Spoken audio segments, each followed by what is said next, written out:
I remember every time I've been on your show and I'm like crazy nervous, and then you're the one that eases me into it and makes me not look like an idiot. And no, I'm not going to tell you what to do with your camera angle. Well, I'm wearing a hoodie. You're wearing a nice polo shirt. If you said, Rav, go through on a polo shirt, I would, but I would tell you I'm more comfortable this way. Yeah, but yes, hey, you're richer than probably anyone watching. Right now, there's no one watching, so. In relationships. Very rich in relationships. Very good. Okay. Sounds like you. So, Rav, we've known each other a long time. Let's go back to the beginning of your TV career. Yeah. What was that called? What was that show called? It was called, when it first started, it was called Inside Real Estate. And back then I didn't niche it out. It wasn't an investment show. It was, just an everyday, like buying, selling, investing. I'd bring like stagers on the show and home inspectors and, look at the market and when's the best time to sell and when's the best time to buy and different offer strategies. And it was just more buy, sell related. And then now 15 years later, it's really niched out into teaching different investment vehicles, investing in student rentals, investing in the U.S., investing in apartment buildings, investing in land development, so on and so forth. Mm-hmm. I think with you, we often did investing in rent to owns. Oh, we did rent to owns. We did a lot of student rental as well. Yeah. It just so happens that my latest acquisition is turning into a student rental. I want it to be a short-term rental, and now it's going to be a student rental. Just cash flow. Also, we'll get into it, but you talked about like financial peace. I'm probably not using it the same way you are, but I call it return on grief, right? What works out well with certain student markets is, McMaster, for example, is those are, historically, those have been a very good tenant profile. Yeah. So I know lots of people who've love the tenant profile. That's why we're going that direction. Nice. But when did you niche out into investments from traditional real estate to investments?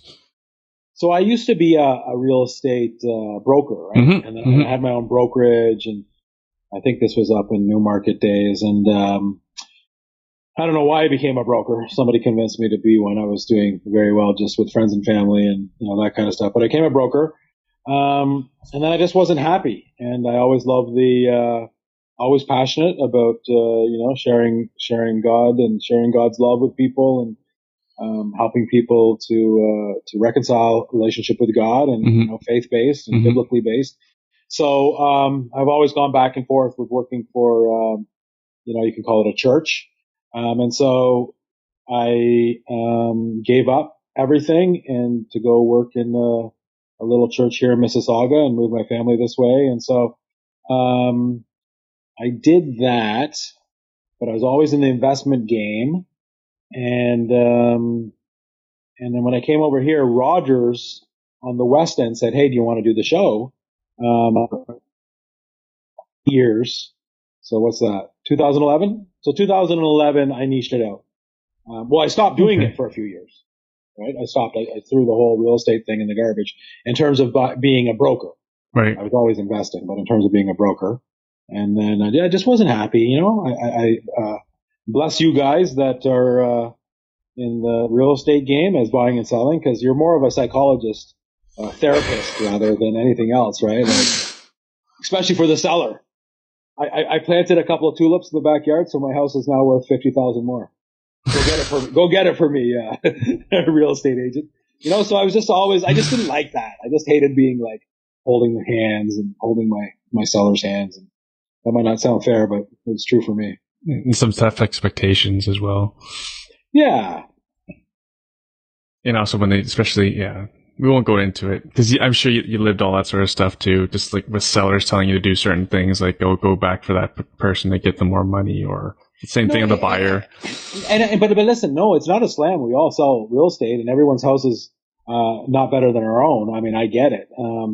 I really do. It's just more like when I set parameters up, like you do as well. Like I wouldn't work Sundays, and to me, it's a family day, and so on and so forth. But when I'm listing a $2 million house and an offer happens to come in on that Sunday. So let's say you're my client and we make that arrangement. You actually respect me for it. You say, Rav, that's why I want to work with you, because you do have boundaries. You do have integrity. But when that $2 million offer comes in on Sunday to Zito's home, and it just happens to be my kid's 8th year birthday, now we're in a bit of a dilemma. Like, not you, I know you would understand, but most people, they don't understand, even though we had an agreement and set the expectations beforehand, right? So yeah. I call it golden handcuffs. Like, it's sick money. If you are good, I'm glad they're changing it into like a 2-year course or whatever, because it'll weed out a lot of people. Oh, is that what it is now? I didn't know that. I don't know. I just said that. I mean, it could be a year, but they're definitely changing it. I think you have to be done by November 2020, and then after that, you've got to go to school to go get it, as opposed to the 6-7 months that it takes now. Actually, my 18-year-old son's getting it, so we can go have fun together, maybe flip a house or something. Cool. No, I always thought it was weird that that an esthetician, it took longer for them to get through college than a realtor. Yeah. So, anyways, to answer your question, I think I niched out in 8 years ago. Awesome. And then you still have it going. Even can you share about that? Because it was Rogers. What is it now?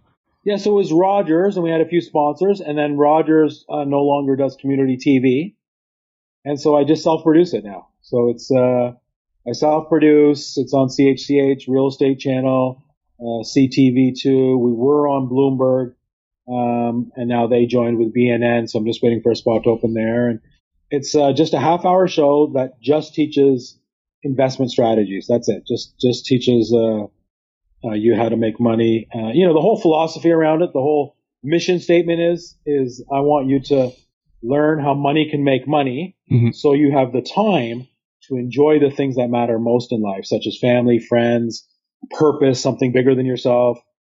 Kind of like what you do with your brigade there. Feeding families and so on and so forth. Like Erwin, we take the 168 hours that we're given, the time. We take our time to work for money, for food. So let me say that again. We take our time, use it for work, to make money, to buy food. But what happens if you could have your money make money, limiting the work so you're left with lots of time? And so that's what I want to help people understand, that you can do that. Like, I don't want to teach people how to, be bigger than their common man, and go sit on a beach and live in 10 luxury homes around the world. That's not the point. The point is, there's got to be a way, though, that we don't have to work 50, 60 hours a week. If we can take our money and learn how to make money with it, then it frees us up, having to work less, having more time to really do the things that matter most in life, right? And so I'm very excited about preaching that mission statement, if you will. It's kind of a whole new rebranding I'm doing now with the Everyday Investor. And you've practiced what you preach. That sounds awful. I'm sorry. Is that you're asking? Is that a question? No, it's not. No, I'm trying to get through my statement. You sold your whole portfolio of properties, like years ago, in order to have more time. What was the decision process? How many properties did you sell off? Yeah, I had a lot of joint ventures too, and so I would give them over and get bought out, and so it was not necessarily like that. I mean, right or wrong, I'm a purist, and after a while, if it doesn't feel right to me, then I don't like to do it. I trust that there's a bigger picture, right? In that, a bigger spiritual picture. The truth is, I'm addicted to making money in my nature, right? That's the truth of who I really am in my core. But that word nature is a very interesting word, because, if a man's nature is to want to seduce every woman he sees, like many men, for the love of woman, it doesn't mean that it's right to do that if he chooses to marry somebody and commits to a monogamous relationship, right? I mean, we know that, but so therefore that's an example of how we don't act on our nature. If my nature is to prone to anger, and some guy cuts me off, I'm not going to flip him the bird or follow him and pull out a knife, or that's just stupid. But when it comes out somehow to making money, we think it's okay. It's not okay if it surpasses, if it comes before relationship with family, friends, purpose, so on and so forth. But I've got to really be careful in my life because it's my nature to make money. I'm addicted to making money. I love to make money. So I put the brakes on it, have good people around me, especially my wife and even my teenage kids now. They're my best teachers. They could care less. If they really could care less, we could be living in a bachelor basement apartment as long as we're together. They're happy. And I'm so grateful that I have a wife and kids that are like that. So many years ago, like I said, the first step was, so I had done it previous, got rid of properties, and then I went to go work for a church. And, I was doing well as a broker. I was making a lot of money, and I gave it all up to go make $60,000 in a little church. But before you know it, I'm back into investments again. I met some guys at Greybrook. I invested exclusively with Greybrook. It's a land development firm where you can grow your capital. And so I have a lot of money in there, and they asked me to be their spokesperson a little bit and so on and so forth. And so they also take care of me. And so I once again said, hey, I'm not going to take money, the small amount of money from the church. And I do this, but I exclusively do this. I own no properties. I just came back from Florida. I love to rent. If I rent a house there, $5,000-6,000 a month for a couple of months, I'd rather do that than owning. So it's a lot of peace of mind as well. You mentioned financial peace. The way I would describe that is there's a big difference between financial peace and financial freedom. I know a lot of people who are financially free and they're riddled with depression and sadness and loneliness and so financial peace just means it doesn't matter the amount of money you have. Mm-hmm. It just means you can sleep at night, right? It just means that you can sleep. And so I'd rather lean on financial peace. I think you can do both. I think you can have money and have peace. But why I like to term it as peace is because it doesn't really matter how much money you have. So that's the most important thing to me. Erwin, I always rented. About 4 years ago, my kids were growing up too quick, and so I went through a little bit of anxiety stuff, and I was having anxiety about potential separation anxiety one day. And so I live on a nice little lake here, and so I bought the house and renovated it and all that kind of stuff. But generally speaking, I believe in renting. I drive one car. I drive a Ford Escape, one car for a family of four. So our family has to plan and drive and drop people off and all that kind of stuff. I've always worked from home. My wife's always been a homemaker, domestic engineer, I call her, the hardest job in the world. We homeschool the kids. We travel. We do some charity work, India, this, that. So I just like to live really, my favorite store is Old Navy. I like to live really ridiculously simple because that's what brings me peace because I know my nature. I know I could, and there's nothing wrong with having lots and lots and lots and lots of money. Nothing. Mm-hmm. I just know it's not good for me. I can't handle the quest of making lots of money, Mm-hmm. So you've got to be one of the more extreme people I know in terms of how much you've walked away from. Not saying you walked away from money, but probably you have walked away from some money. But so, for example, this interview was triggered by Charles Waugh was on one of the shows you produced, and he was telling me like, "Wow, I saw Rav. He disabled the texting on his phone. I didn't even know you could do that." Yeah, I mean, bro, I'm concerned for our kids. Like, I barely finished high school. Uh-huh. Really? I don't know. Yeah, barely. My mom was crying, so I did it for her. I was asked to leave 4 high schools, and finally I went to one. I met my wife. I was 15. She's 14, and she's with me ever since. And so they put me in co-op, and then I was co-oping a real estate brokerage. And there's a video out there somewhere, me being interviewed by a news channel when I was 16. I'm a lot slimmer and I have a full head of hair. But yeah, like I'm everything. If we can use that word success, I hate using that word. I don't really know what it means. I think being able to laugh all the time, you're successful. But let's just use that conventional word. My success comes from relationships. Like everything is relationship first, everything. And I've been burned a few times, but I win way more than I've been burned. But everything comes from belly to belly, relationship. And so these kids these days, and lots of people, like I have zero social media. Forget about text. I don't have Facebook. I don't have LinkedIn. I don't have Twitter. I don't have whatever. And my family still eats. You know, I host a TV show. I do this and that. I don't do it because it takes away. It takes again, we have 168 hours in a week. Time is the greatest commodity. Time is the greatest currency that we have. And so with social media and all this kind of stuff, we lose relational intelligence. And so my kids don't have social media. My kids don't have text. Because I teach them speak. Like there's stats out there on teenagers in job interviews, how horrific it is for them to go to a job interview. Like if they could text the person sitting across from them, I'm sure they do well. But to be able to look them in the eyes, and to be a great listener and to be able to empathize, and to hear and to feel and to sense people's pain and so on and so forth. I think we should get off social media. I think we should be belly to belly. I think we should speak on the phone. So anyways, I called Rogers and, oh no, Mr. Toor, it's free. It's unlimited. I said, I know, take it off.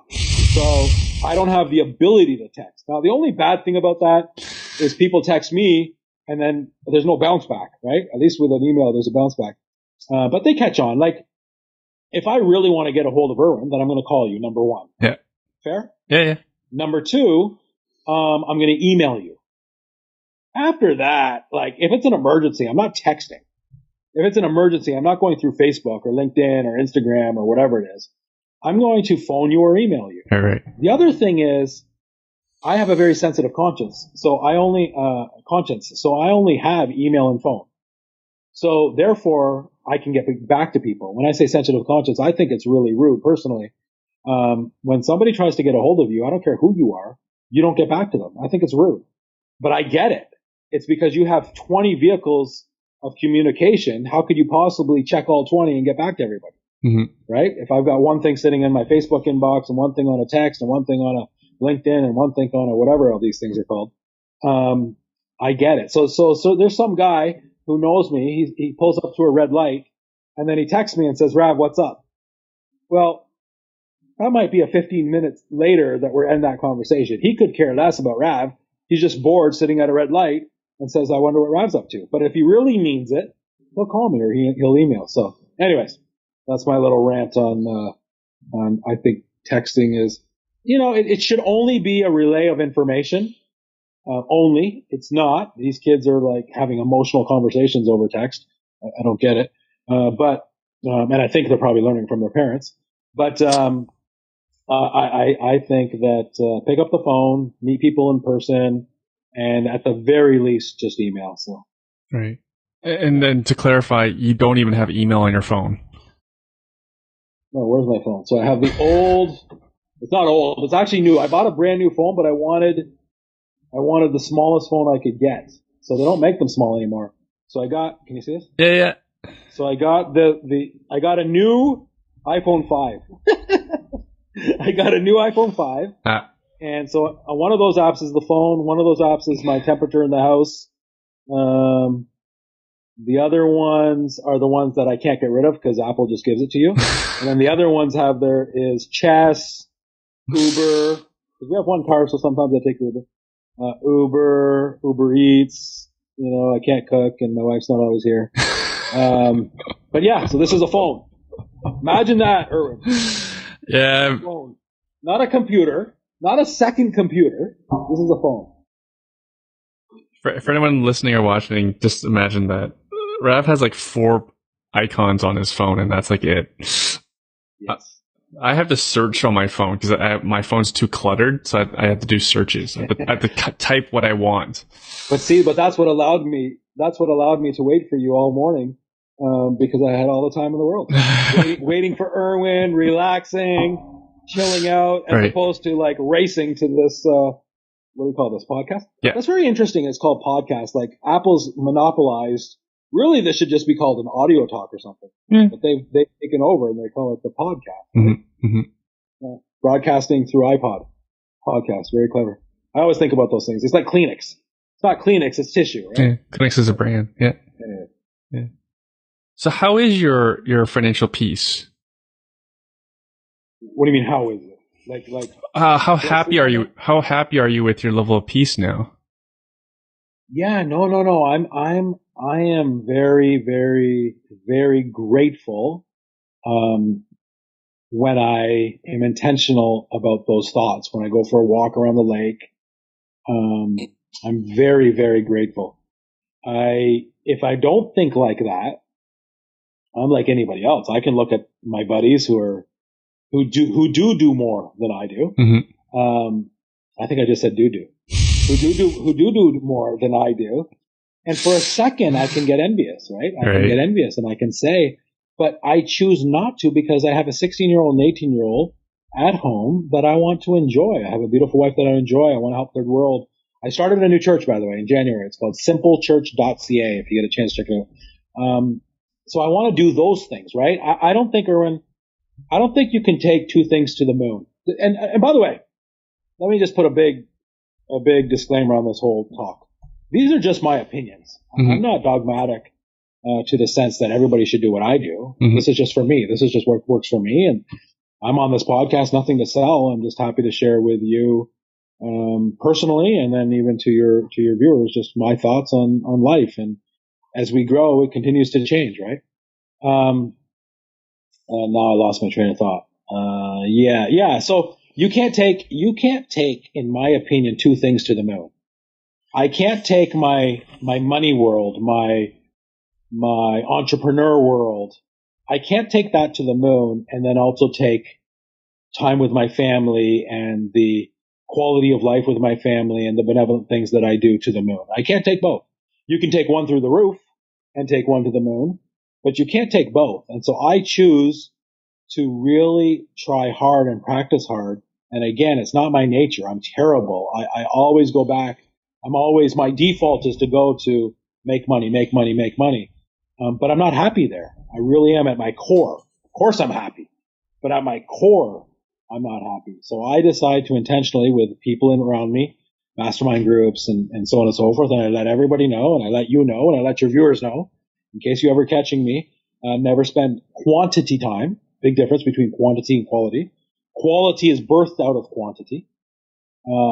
It takes time.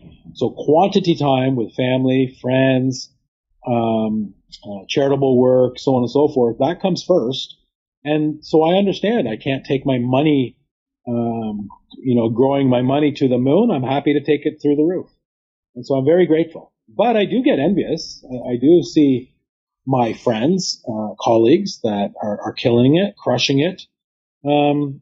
But they choose to live a different lifestyle. And it's not wrong. It's just what they do. Mm-hmm. Does that make sense? It makes sense. But you obviously don't know what people are saying behind your back, but I've heard many people say, I wish I was Rav. Yeah, Erwin, they say, no, I hear it all the time. They say that. You know what else they say? A lot of husbands say, actually, I shouldn't say that, but I say it to make up a point. I also have husbands say, Rav, I wish my wife was like Sinead. So, for example, Sinead, my wife, she's a homemaker. So I don't think about my food, my clothes, my this, my that. But my wife doesn't think about even close. Do we have enough money? Can I spend with my visa? Are my kids going to be taken care of? Do I need to have a budget? Anything outside of the house, I take care of. And so we have a bit of a joke, just because it works, nothing because of cultural reasons or chauvinistic reasons, or because it works. We both agreed to.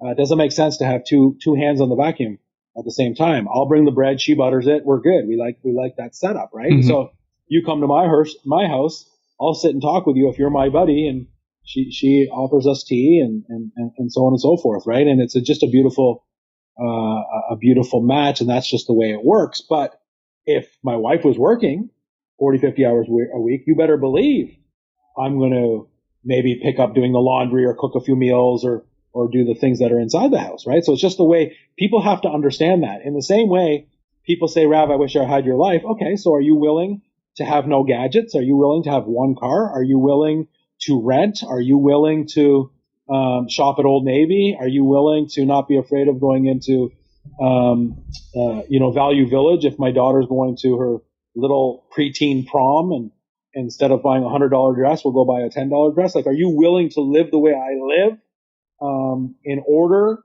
to have the time to enjoy? And so it's always humorous to me when people say that. Mm-hmm.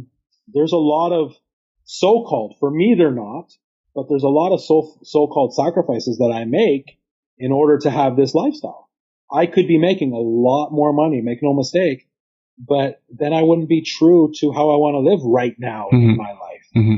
You know, it's no joke. I mean, 4 years ago, I was really scared. I mean, this anxiety, I had a breakdown, right? It really was crushing to me. And it's those things where I think, you know, God's trying to get your attention to say, hey, you better make sure that you're not going to have regrets on life, you know, later, when you realize that relationships are the most important thing in this life. There's nothing more important in life than relationships. I say number one with God, second with family, thirdly with friends, you know, and then after that, some sort of purpose, you know, that's bigger than yourself. That's a, you know, giving back to humanity. And so I want to make sure I'm there because, again, to nauseam, I'm telling you, it's not my nature. And so I work hard to be very decluttered and very simple, both tangibly and in my brain. Mm-hmm.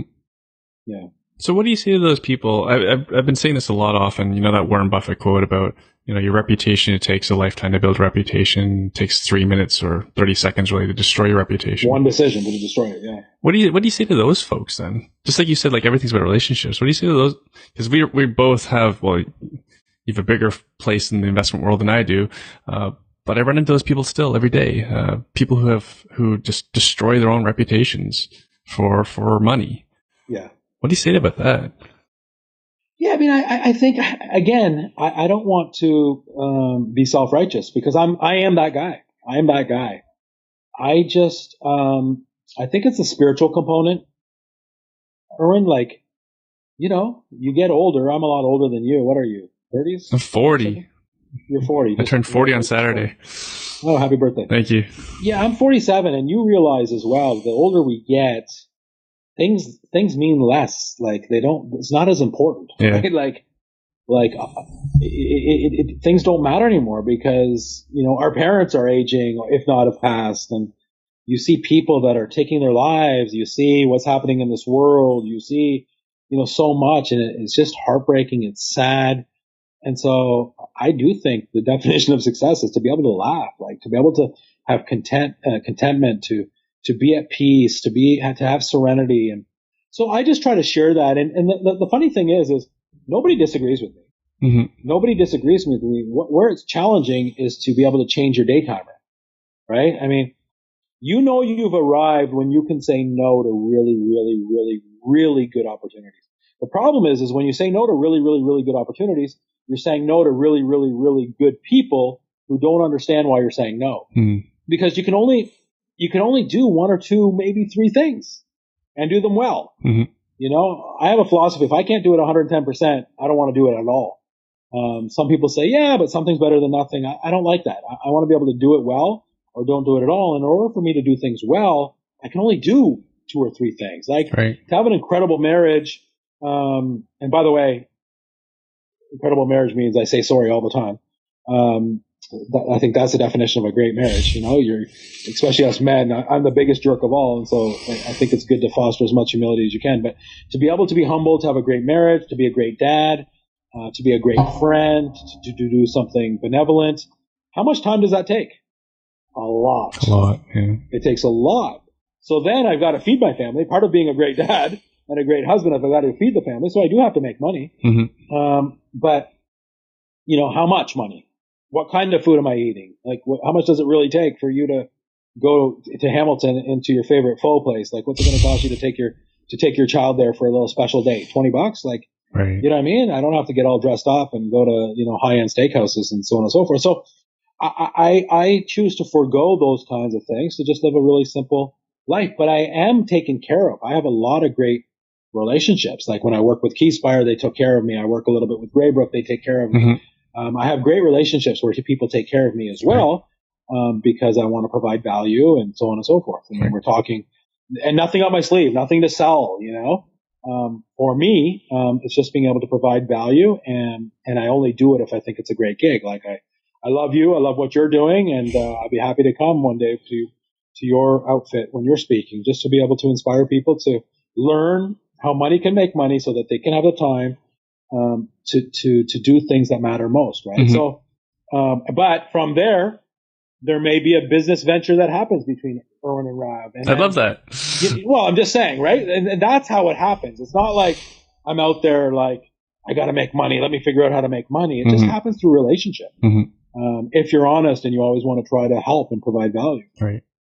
And just to clarify for listeners' benefit, like your investing through Greybrook is entirely passive. You're not swinging hammers. You're not collecting rent. You're not issuing N4s, anything like that. No. I think when people talk to me about investing, I think there's 4 categories of investing, broken in 2 sides. So you have grow your capital on one side. So you want to just grow your money. And I think that's what most people want without knowing it. Because the other side is cash flow. You want money just to come in monthly to you. And I think most people look at that, but they're never going to quit their day job. And that money doesn't really change their life yet. I mean, you might, well, let me ask you, you're in that world. Generally speaking, for a cash flow property, you're making what? A couple $100? Maybe? $200.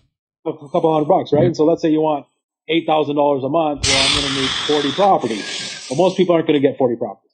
So, but there's 2 sides. So there's grow your capital and then there's cash flow.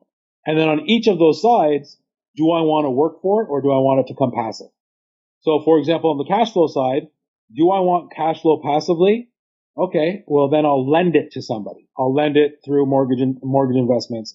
I'll put it in a REIT. I'll give it to Erwin and do a joint venture, and Erwin will do the work and he'll, pay me monthly. So that's the passive way to get cash flow. Or there's the active way for cash flow is I'll go be the Erwin. I'll go buy properties and get some cash flow that way. So that's the cash flow. On the growing your capital side, go flip a house. That's the work. You can go flip a house and make tons of money. You can do assignments, wholesaling. There's lots of ways, but you're going to work for it. Or I can give it to a developer, and they do all the work. I put down the money for, let's say, for example, for land or for marketing costs or whatever the case is. And we split the profits 50-50. And so my capital keeps growing. So that's what I'm the most interested in is growing my capital. So I'm in like 9 different projects, I think, with Greybrook. I think a couple are on the, I don't say gamble side, but Greybrook also is big in the health sector, taking some small startups and trying to take them public. And so I'll put some money into that just for fun. But most of my money is on land. Well, you know this. I'm invested. Yep. Yeah. Is to buy the land with a bunch of investors such as Erwin. So Rav, Erwin, and friends buy the land. The developer builds on it. We split the profits 50-50. I exit and do it again. And I'm in several of those properties. And then they bring me on to be, like I say, part of business development, some exposure with TV, this, that, I speak about it, and then they take care of me that way as well. Mm-hmm. Yeah. So I'm sure you get this question all the time. I've been talking the R word more often, the recession word more often, just because everything feels like it's going to happen. Where do you feel your investments how do you think they'll fare during a recession? Well, again, the thing about land development in Ontario and South Florida, as opposed to like Dubai or Vegas, or these guys build and hope to sell. Well, here, the secret is leverage. So we only buy the land, a little bit of marketing costs. Then you sell out. The bank will give you all that money. The bank will give you like 70% of the money to construct. So the project's $500 million. The bank will give you $350 million to construct at a preferred rate of like 3% or whatever the case is. So long as you've sold out 70% of what you're building before you put a shovel in the ground. So that's why I love it, because I know my returns before we even start to build. At a minimum, right? Right. So it's kind of recession proof in a sense. I mean, they're putting down 20% deposits. There's already a great margin in development. So how far does the market have to drop before I lose money, right? Like, in my mind, Rav's opinion, I think it's almost impossible. Mm-hmm. We're not buying in campus casing in Ontario. We're buying in demand areas, right? So we're building in demand areas. Next time you're doing an on-site in South Florida, let me know. I might need to do an on-site at the same time. The guys are down there right now. They're building the tallest luxury tower south of Manhattan, right on Biscayne in Miami. There's a couple projects in Miami that they're doing, and it's even better. I think there, some of the developments you have to put 50% down. Could you imagine that? So you're putting 50% down for the product you want to buy. So me as an investor, I know that people are putting down 50%. I mean, again, yeah. I don't know how you lose on that, right? Right. It's a great investment. Anytime you're buying land or putting money down on land, I think it's a pretty good investment. Fantastic. You mentioned the health options. Are those available to any investor, or because I've never seen them come across my desk? No, Erwin, they're not. I mean, talk to me. I mean, if you're interested, then let's talk. But they're not, only because obviously there's more risk. And Graybrook on the land development, they've never lost an investment dollar, right? And they take care of people, and so they don't open up to the public because there's more risk to it. You're taking a startup, you're trying to take it public. Okay. You know, but one of the main founders, there's three principals at Graybrook. Elias Van Vakis, I mean, he was top 40 under 40 way back when. I think he's maybe in his late 50s now. But he's the one that started TLC, laser eye surgery, way back, you know, got a couple of friends, put in a few million and sold it for hundreds of millions. So they know what they're doing. But I think they don't, put it out there for everybody because they can do it themselves predominantly, and don't want people to have that much exposure, to it. They don't want the risk because they've never lost on the development side, right? How many projects have you exited? Not to say they've lost on the health side either, but there's just more exposure. Well, yeah, it's different. You're backed by real estate versus backed on a business that's right. That's not even publicly traded yet. That's right. And the money is when you build it up and then take it public. Hopefully, that's where you make your money, right? Right. Totally different risk profile. 100%. Hopefully everyone understands that. Okay, just to put a disclaimer on it. Don't listen to me. Don't listen to Rav either. Right. That's right. Rav, how many projects have you exited for Graybrook? I'm about to exit like 3 or 4 this year. Uh-huh. I've been with them in 2011 was my first one, but that's a 20-year project, which is fantastic. Just fantastic. Okay. Oh, it's fantastic. 20 years. Because I don't get paid in 20 years, but it takes about 18 to 20 years. We're doing a master plan community, 350 acres in Fergus, Ontario. But remember, you only need the money for the land. So as each phase, we're doing 8 to 10 phases. As each phase gets built, I get paid. Right. Fergus is by Guelph, right? I think it's on top of Woodstock, on top of somewhere up there. Those are all close. I've never been to a lot of these projects. There's nothing to see, vacant land. I just need to know that there's a demand in there.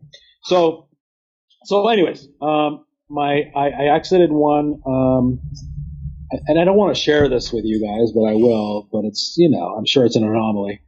I think it was 2 years ago.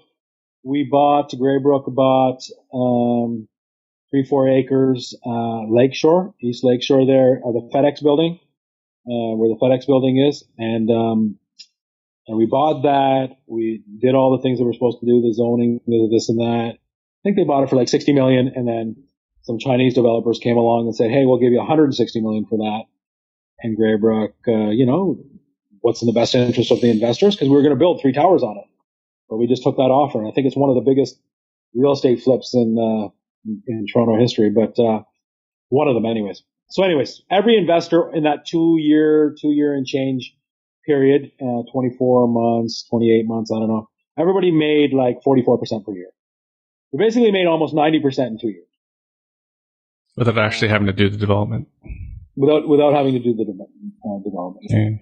But the projected returns are, they like to underpromise, over-deliver. Projected returns, they'll say, is 20% annualized. So you look at doubling your money every 4 or 5 years. I mean, if you use registered funds, you double your money in 4 or 5 years, It's project specific. It's not a fund. It comes back out, and then you can reinvest or whatever the case is. So only because you don't have social media, I'll read this to you. So Corey and Tiffany Young said, you're the best. And to say hi. What do you mean? This is live right now? People are hearing this? Yeah, this is live right now. No way. Yes, people are commenting on Facebook. You'll never see it because you don't have an account. I don't have Facebook, but I love Corey and Tiffany Young. I love it. And they're actually what I'm talking about. This is husband and wife that work together, travel together, love their kids, the whole works, and I love that. I mean, that they're the family unit comes first, and really dear people. Mm-hmm. Very cool. So you don't do social media, but you get a lot of attention, based on our guests as well.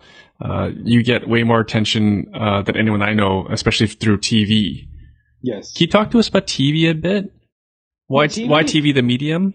Yeah, TV the medium, as people don't understand it, it's still by far the greatest way for exposure. By far.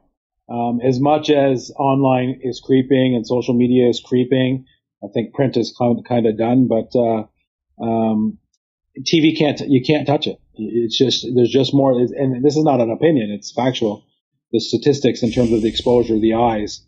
And then people can PVR, and then you can transfer these over. Like my show has YouTube and Facebook and Instagram and all that kind of stuff. And so you can put it on those platforms still. You can transfer them over to a podcast, the shows. You can do lots of things, but there's just tons of viewership. You just can't explain it. I mean, I'm a daytime guy. I just went out to lunch with one of the producers today. And I was just telling him how much I love to go out for lunch and hate going out for dinner.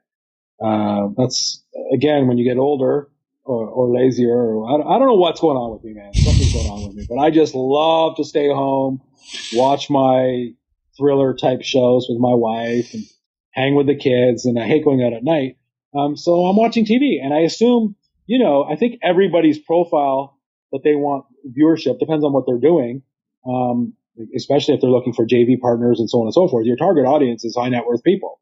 Well, high net worth people aren't out every night. They're at home relaxing and flicking channels and so on and so forth. And so I don't know why it is.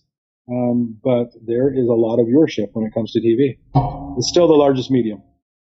And there's a new way to do it. My good friend Scott McGilvery, he shared with me, mine's paid for, so there's a little gig there. Now, in order for me to get on networks like CTV and so on and so forth, it can't be an infomercial.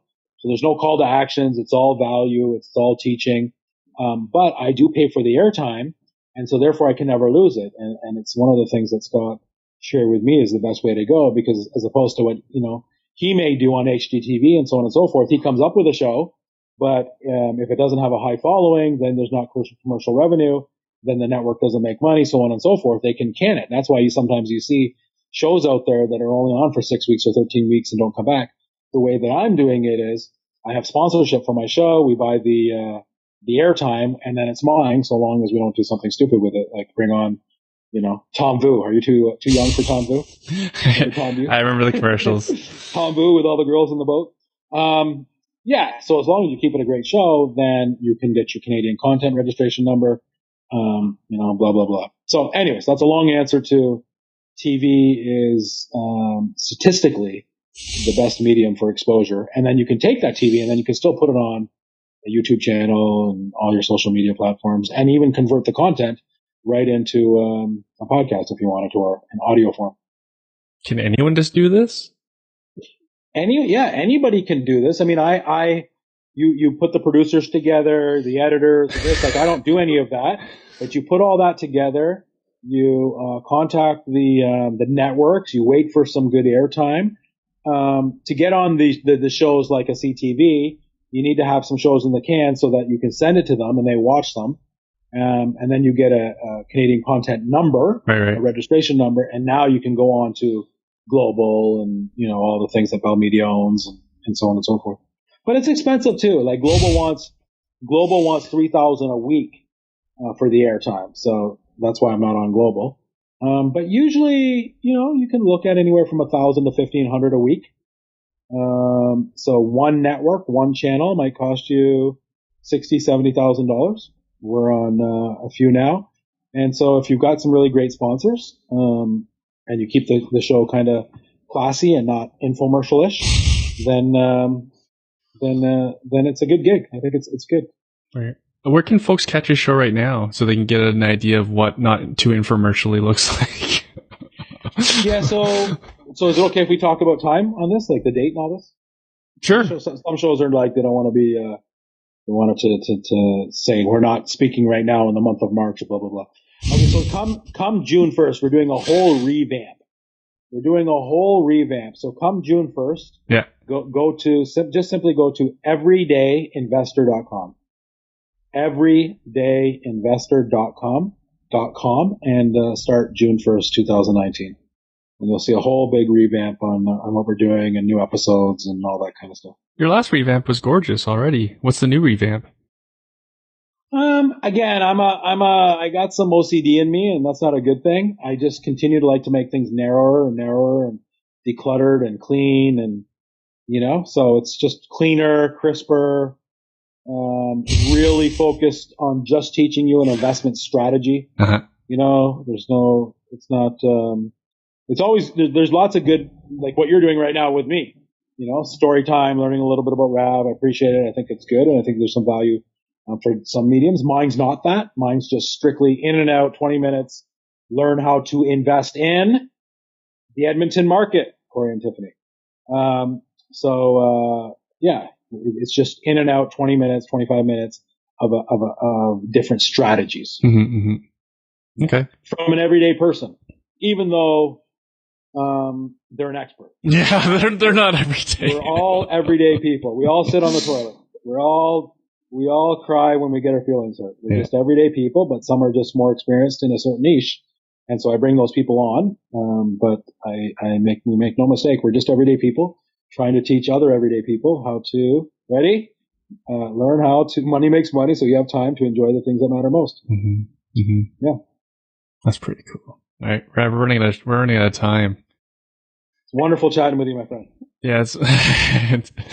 Actually, again, since you're not going to be able to read these things, Brian McGuckian says, a great show, by the way. I think he's referring to your show, not my show. And he's commenting on the East Lake Shore project that paid over 90% over 2 years. Yes. I love Rav. He is the reason we first got involved with Greybrook.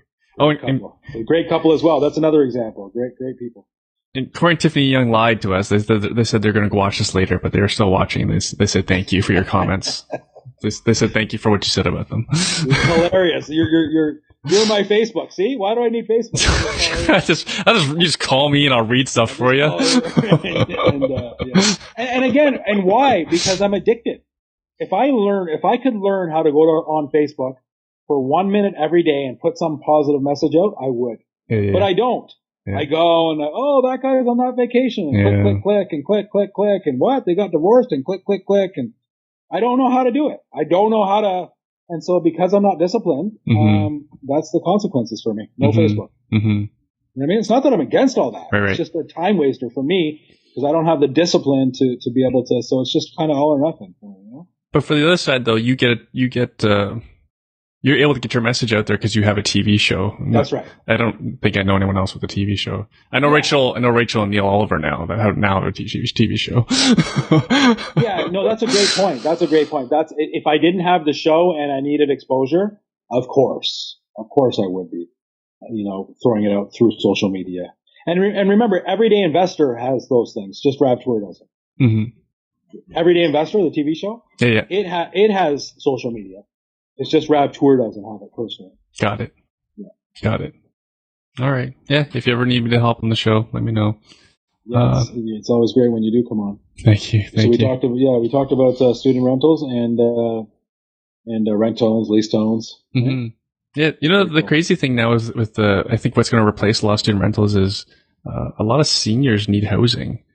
And for the landlord that has students, they're probably a lot of them are frustrated with them, especially if they don't have a good quality student market. Yeah. And they're renting them out to retirees instead. And there's a humongous market of retirees who need affordable housing. Yeah, I wasn't sure because in Florida that's how they do it, right? So my cousin in Fort Lauderdale, she has 6 huge 7-bedroom homes, and each home has a senior citizen living in it, and then they share the common areas, and they pay like $2,000 a month. She's making, $14,000 a month. But of course, there's nurses that come in. Yeah, active business. all that kind of stuff. It's an active business, right? Groceries, all that. But still, it's a very lucrative business. I didn't think I thought there were some legal issues in terms of you couldn't do that here, and that was years ago that when I looked into it. Maybe things have changed. So you're suggesting now that you have a house with 5 bedrooms, and you could have 5 different senior citizens in there taking care of them, and then they just share the common areas. Is that what you're saying? I'm saying able-bodied retirees, or you can even just do young professionals, right? Like 520 somethings. Like they still would be sharing the house. Yes. Got it. Okay, so you're just replacing the student with a retiree, young professional, someone who's not home much that just needs a great place to stay. Okay. A group of people within roughly the same income and age age bracket. That's smart because it's all year round and not as much turnover. Yeah. And probably the still same amount of cash flow though. Yeah, there's actually a business that's doing it in the States. They have quite a few buildings already, and their service includes it's basically a student residence, like what you've seen in like when I went to Western, we had a suite style, 4 bedrooms, 1 kitchen, 2 bathrooms, right? Yeah. And they're doing basically the same thing, but for adults. The one in New York, I believe, is charging $1,800 a month for a room. Wow. That includes maid service and your laundry done. Though. Okay. But that $1,800 a month American for a room. Yes. But if you're like in Manhattan, and you're not there much, I mean, I'm sure you have a pretty good income if you're living in Manhattan. Mm-hmm. So 22,000 a year to be able to have a room in Central. But yeah, it's not cheap.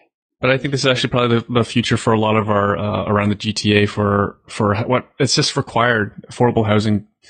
Nothing's being built. Yeah. But yeah. Cool. Any final thoughts you want to share, Rav? No. Break your phone. I don't delete your Facebook. I think I always like to leave people with kind of a little model. As hard as you can, try to live simply, give generously, and always invest. You can just always hold on to those things. Just try to live a simple life. Have a ceiling on how you want to live. Don't make more money and then spend more money. Have a simple way you want to live. Make more money and invest it, or give it away. So live simply, give generously, always invest. It's great to be chatting with you. Thanks, Rav. And then if anyone wants to follow up with you, how best to do that? TheEverydayInvestor.com or? No. I mean, I don't mind taking an email. I mean, Rav@RavToor.com. Oh, you did that, eh? I usually warn people not to give their email addresses. Oh, I got a whole bunch of likes just for it. I'm coming on. I don't do money. I think this is the second podcast I've done ever, maybe. I think. I'm not sure. I have to think about that. So if it's too inundated, then I won't do it again. But Rav@RavToor.com. Okay. I won't put that in the show notes. I'll put your website though. EverydayInvestor.com. Fantastic. Rav, thanks so much for doing this. Hope to hang out soon. Okay, brother. So give my love to the wifey and enjoy the kids and keep doing what you're doing. I really love what you're doing for the needy, in your area of Hamilton. I think it's very, very commendable. I'm sure it's one of the most gratifying things that you do with all the things that you do. It's like my favorite thing to do. Yeah, very cool.